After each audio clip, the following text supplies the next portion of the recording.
జమ్మూ కాశ్మీర్లో ఉగ్రవాద కార్యకలాపాలపై భద్రతా బలగాలు మరింత దూకుడుగా చర్యలు చేపడుతున్నాయి.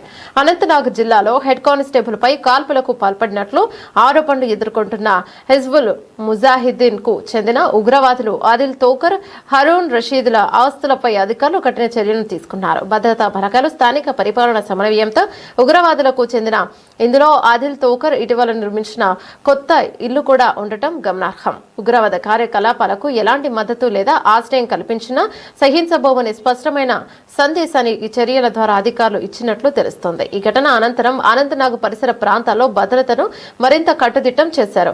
అదనపు భద్రతా బలగాలను మోహరించి విస్తృతంగా తనిఖీలను నిర్వహిస్తున్నారు. అనుమానాస్పద వ్యక్తుల కదలికలపై ప్రత్యేక నిఘా ఏర్పాటు చేయడంతో పాటు ఉగ్రవాదుల కోసం గాలింపు చర్యలను కూడా ముమ్మరం చేశారు. జమ్మూ కాశ్మీర్లో శాంతి భద్రతలను పరిరక్షించేందుకు, ఉగ్రవాదాన్ని పూర్తిగా నిర్మూలించేందుకు ఇటువంటి చర్యలు కొనసాగుతాయని భద్రతా వర్గాలు స్పష్టం చేస్తున్నారు.